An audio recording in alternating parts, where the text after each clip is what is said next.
I've always had a passion, even today, still an interest in tinkering with various things, but then it was probably my most prominent feature. And at that time, I thought I wanted to be a scientist. More than just being a scientist, I wanted to sort of be an entrepreneur and create this business and provide these economic opportunities. We moved frequently. My mother was a single mother. She raised 4 children by herself and doing the best she could in her circumstances. In fact, she's the most influential figure in my life. It was very important to her that we did the right thing. And the worst thing she could ever say to me is, that's not right, Robert. The MEP program was based on several observations that Dr. Landis had based on his experience as an engineering student at MIT. But one of the most important components of it is community. The engineering students and the engineering students of color in particular reinforce all of the values required to get through a rigorous course of study called engineering.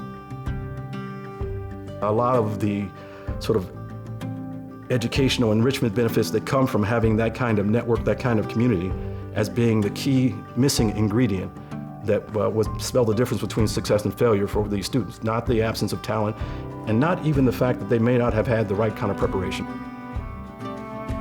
But just as going to law school and going to business school, I was going with the objective of hopefully combining these things, ideally becoming an entrepreneur, and if not an entrepreneur, bringing these skills and resources back to my community to help address the problem that I had identified as my sort of life's mission as a child.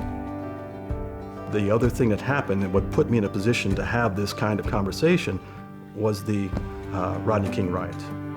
And when that happened and Mayor Bradley comes on TV with Peter Uberoff and says to the world after 3 days of rioting, "This is my answer, it's Peter Uberoff," my wife and I were sitting and I just told my wife, he's gonna need my help. And that was without any sort of arrogance. I just felt like it was what I had trained for all my life, was to try to answer this question. And dawned on me this story of Captain Sullenberger. And what he says is kind of a version of what my mother said. And that is, always try to do the right thing every time. Always try to do your best, because you never know the moment at which you're going to be tested, the moment at which you're going to be judged. And I honestly believe this. Your reward is in knowing that you've done well, whether anybody else knows it or not.